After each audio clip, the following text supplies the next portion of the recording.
Greetings. Welcome to the Developing Dad podcast, where we bring the Bible to bear on culture, education, and the family. I'm your host, Michael J. Griffin Jr., and today we have another interesting topic.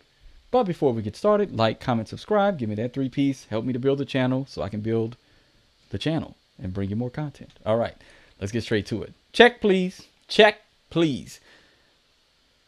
I'm done. If this is what blackness is, I don't want to be black no more. Y'all can have my card, all that, right?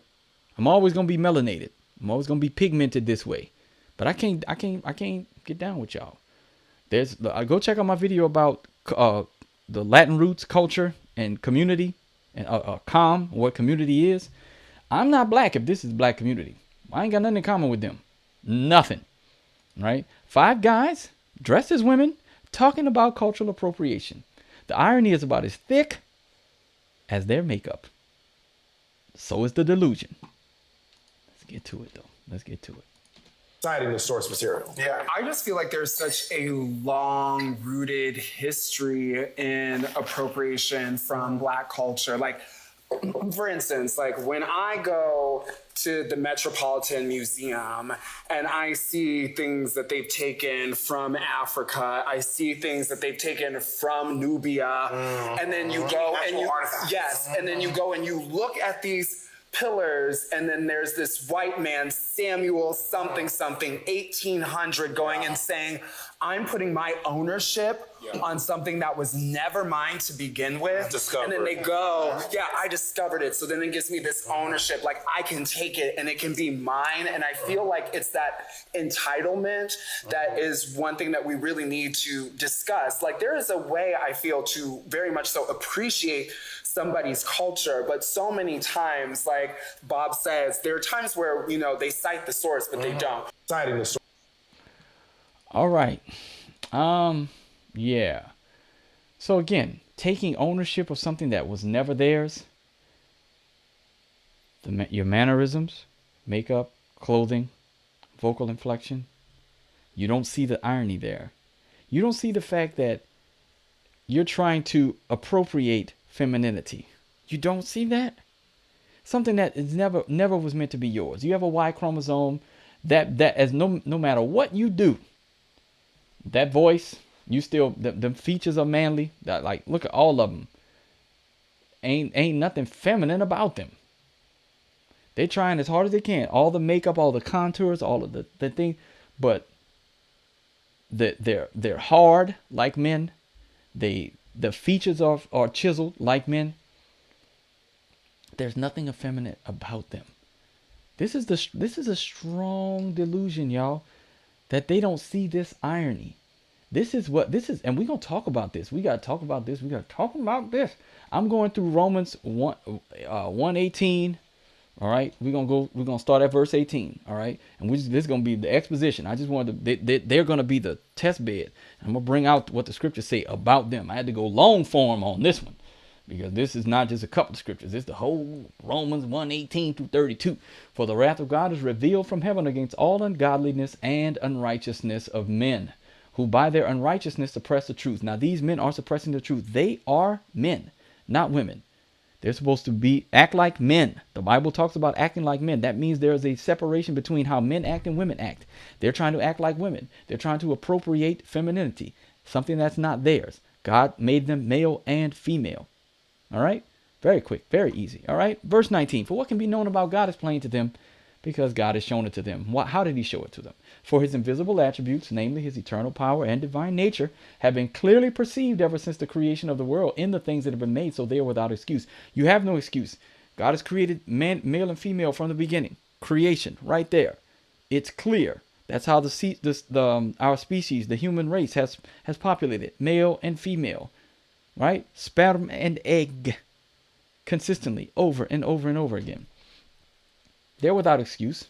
For, here it is, 21, for although they knew God, they did not honor him as God or give thanks to him, but they became futile in their thinking, and their foolish hearts were darkened.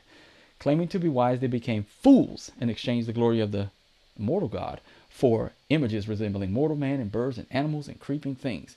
These people know that God exists. They're suppressing that truth in unrighteousness, right? They don't want to give thanks to him. They don't want to operate the way in the order that he has created. right? There's an order, male and female. God, Christ, male, female, children, right? 1 Corinthians 11:3. Starting at verse, you start at verse 1, right? And just read the whole thing. Read the whole thing. It's all good. Okay? But they're exchanging the glory of the immortal God for images resembling mortal man and birds and animals and creeping things. This is what idolatry does. You start to worship what you see in the creation. And they're worshiping women. They want to be like women. Mortal women. They think that being a woman is the highest good. Because they placed the femininity above God. They've decided that what they're doing is right. God says no.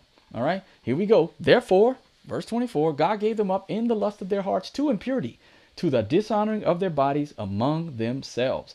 So this is what happens. God gives them over. Paradidomi, right? I believe is the give them up. Where is it? Yeah. Paradidomi, right? God gives them up in the lust of their hearts to impurity, to the dishonoring of their bodies among themselves. Right? Because they exchanged the truth about God for a lie and worshipped and served the creature rather than the creator who is blessed forever. Amen. Idolatry always brings about this type of exchange. Truth for a lie. They're lying to themselves.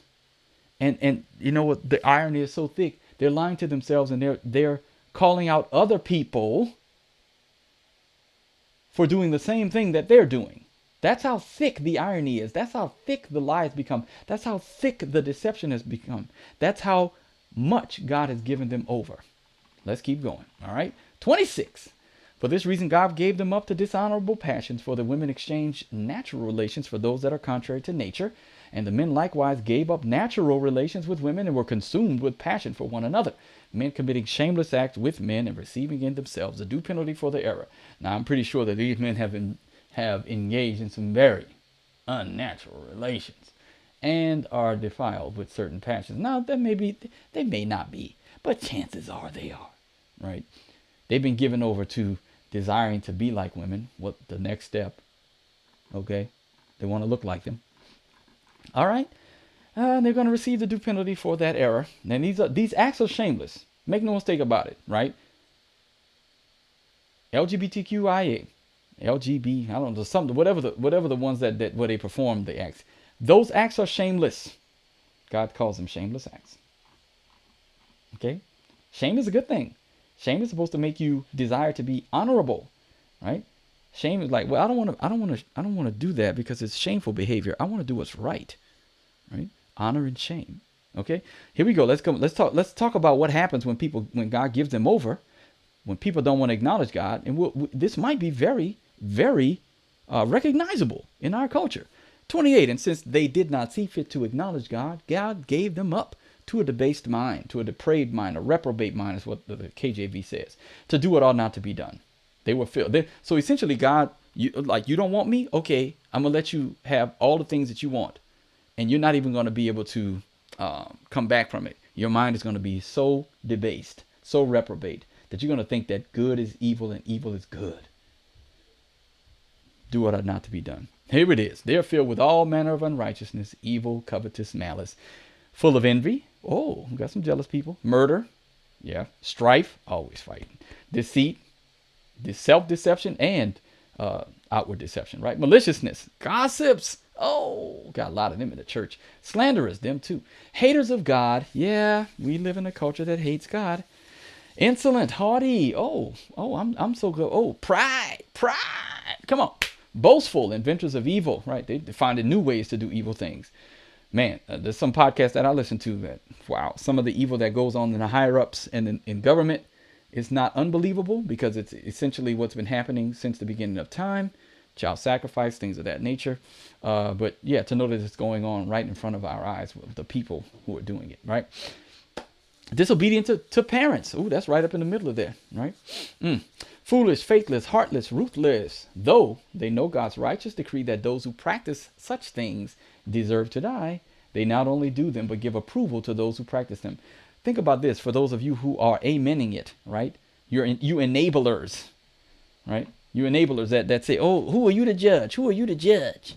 Right? You're enabling. You don't know their heart, right? You don't know their heart. The Lord says this to you. All right, let me do this. The Lord say this to you. Come on. All right, here it is. You know that those people, they don't that God is going to judge them, and you not only you won't even, you give approval to the people who practice it. You say, hey, yeah, I'm not gonna say nothing about it. To say something about it would be mean. I don't want to be mean. That's mean to do. So say something about it. The hammer's coming for you too. God's vengeance and wrath is coming for you too, because you will not speak up. Right? You call yourself a Christian, but you don't follow Jesus. Look at me. Look at me. Until next time, be on the alert. Stand firm in the faith. Act like men. Like men. If you got Y chromosomes, act like men. Be strong. See y'all around. Bye.